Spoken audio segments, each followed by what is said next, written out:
Hi, I'm Jessica Rudnicki with Reynolds & Reynolds. Welcome back to Connected. Today, I have the pleasure of speaking with Jessie O'Brien, Sales Director at GoMoto, about being consumer-centric with service department hours and availability. Let's get connected.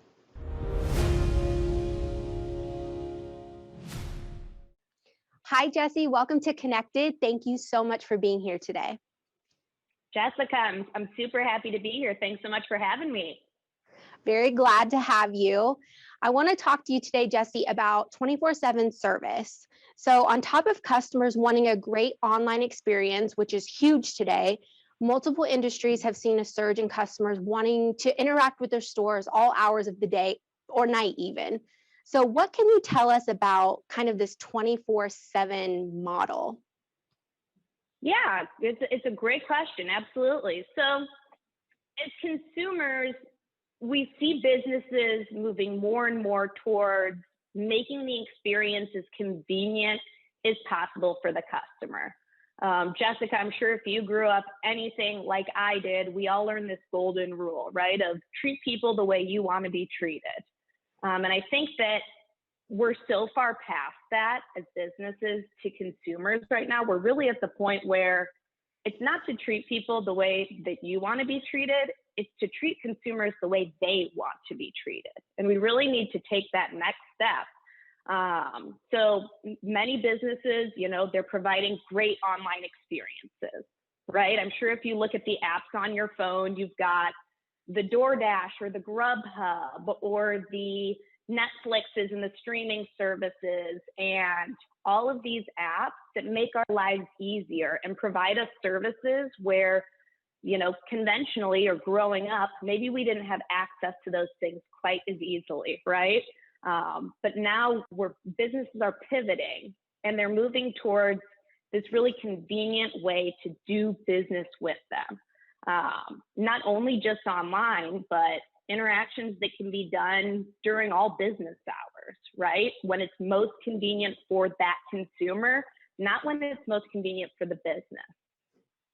Yes, absolutely. I'm a huge DoorDasher. I love that I can order takeout any time of the day, any time of the night. Absolutely.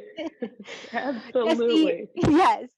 What are some examples of businesses that are finding, these unique ways to provide 24/7 service to their customers?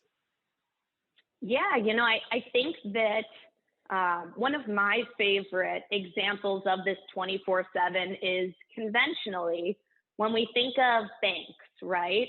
And I remember when I got my first job when I was younger, babysitting, and people would write me checks. And I was, a kid and would have to get one of my parents to drive me over to the bank to cash it. But I was in sports. My dad worked retail automotive, so he was busy. My mom was working as well. So finding a time to get to the bank during the bank's business hours was, quite honestly, it was a nightmare, right?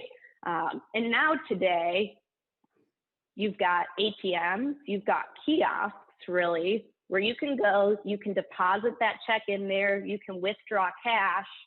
And even to take it a step further, I don't know about you, Jessica, I can't remember the last time I went to a bank. I take a picture of that check right there on my phone, on the app, and it just uploads it and away it goes. So banking is one of my favorite examples of, how people every single day are using kiosk technology to provide that outside the traditional business hour experience without having to expand their business hours, hire that personnel, force them to work overtime. There's a ton of examples though. Krispy Kreme donuts, a personal favorite of mine. They've actually just expanded, and I recently read an article where they've got 24/7 kiosks now.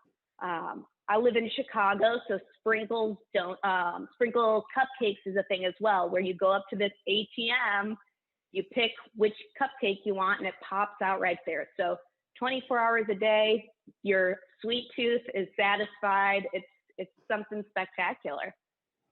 It's so funny that you mentioned sprinkles because I remember seeing a picture of that on my Facebook feed of, yeah, people just going up and, in the kiosk and typing in what kind of frosting and, sprinkles they want on their cupcake and ordering it that way. And I just thought that was so cool. So I love that you shared that example. So what are some examples of when customers want to interact with a dealership out of store hours? Yeah, let me ask you this, Jessica. Have you ever taken your car to a dealership during routine business hours, during, your 9 to 5 workday, anything like that? I would say probably only once, but yeah, just because I work 9 to 5, so it's hard to get in during those hours. Yeah, absolutely. So it wasn't a favorable experience for you, would be my guess. Is that fair to say? Yes, I think that's fair to say. Okay. So I think that that's exactly the point of how this can help retail automotive dealers. We've got to think about the customers and think of ourselves as consumers in every other aspect and facet of what we're doing. I work a 9 to 5 job, and sometimes earlier, sometimes later. People are college students. People are parents. They're chauffeuring their children around to sports practices or musical practice or whatever it is. It becomes a hassle. And quite honestly, even if, let's say you don't work a traditional 9 to 5, right? Maybe you're a frontline worker. Maybe, you have off days during the week. That doesn't mean that you want to spend your time off spending that time at a dealership, right? You want to do it when it's convenient for you. So that's the bottom line of how this kiosk technology and this 24/7 kiosk technology can really make it easier and more convenient for the consumer to do business when they want to do business with the dealership. Yes, absolutely. And that's a great point you made because I mean, I had to go in to work late the day that I took my car to get, service done. I started my day later because, during those hours, we're open I work the same hours that they're open. So had the dealership had a kiosk, that experience probably would have been much more pleasant for me, to put it kindly.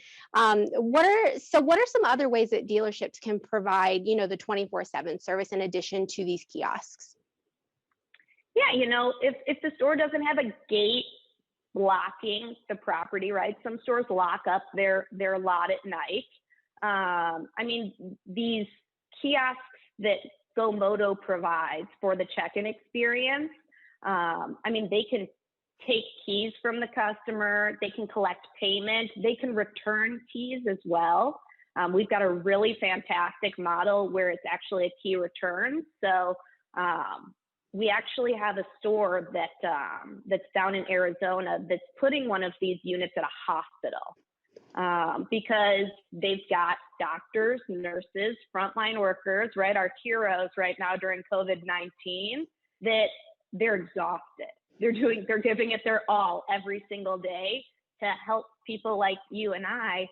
And the last thing that they want to do is have to go over to a dealership and worry about servicing their vehicle. So the hospital's actually providing this as a convenience for their employees, where they've got this kiosk where they can drop their keys off when they first come into work.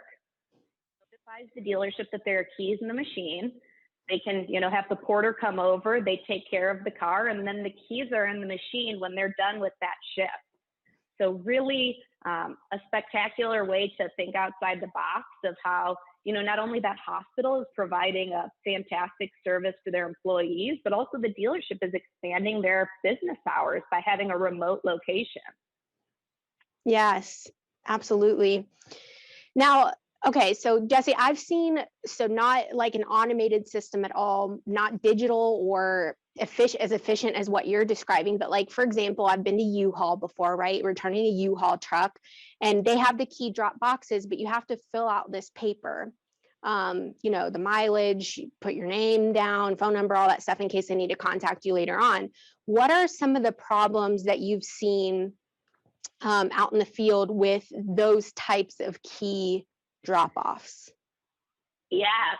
So every dealership I talk to, a lot of them have these drop boxes. Most of them are rusted up, right? They're old. They've been there for a long time. So, I mean, from a safety and a security standpoint, if somebody wanted to get in there and get those keys, it probably wouldn't be too hard for them to do so because they're so rusted. Beyond that, from a dealership process standpoint, every dealership I've talked to, you get the half filled out slips of paper, right? You're in a rush.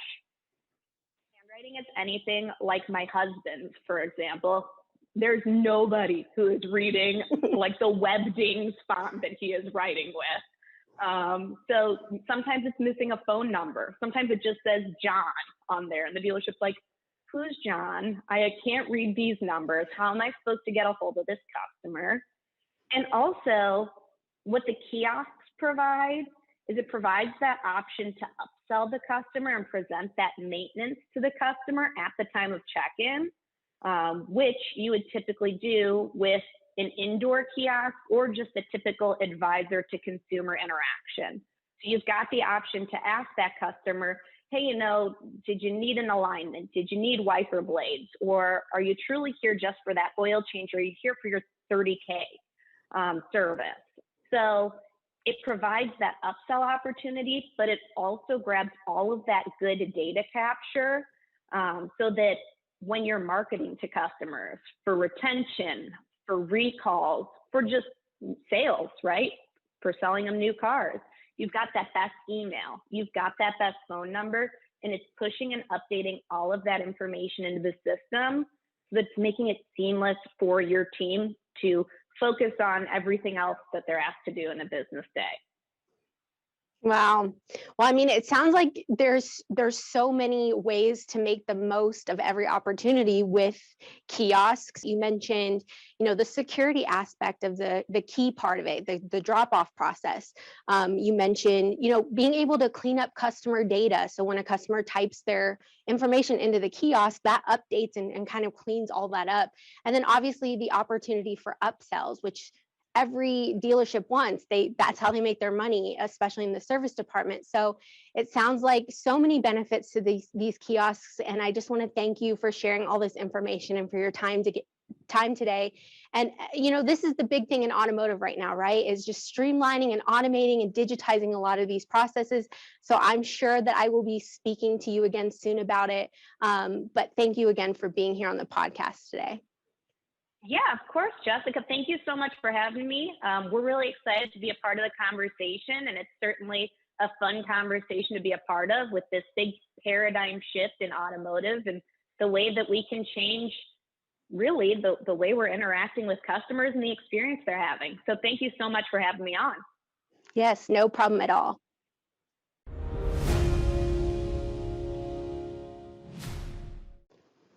Jessie shared some great insights today on how demands are shifting for service departments.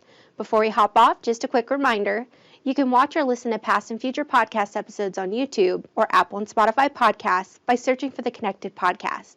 Subscribe on these channels to get notified every other Wednesday when new episodes are released. Thanks for joining us. We'll see you in 2 weeks.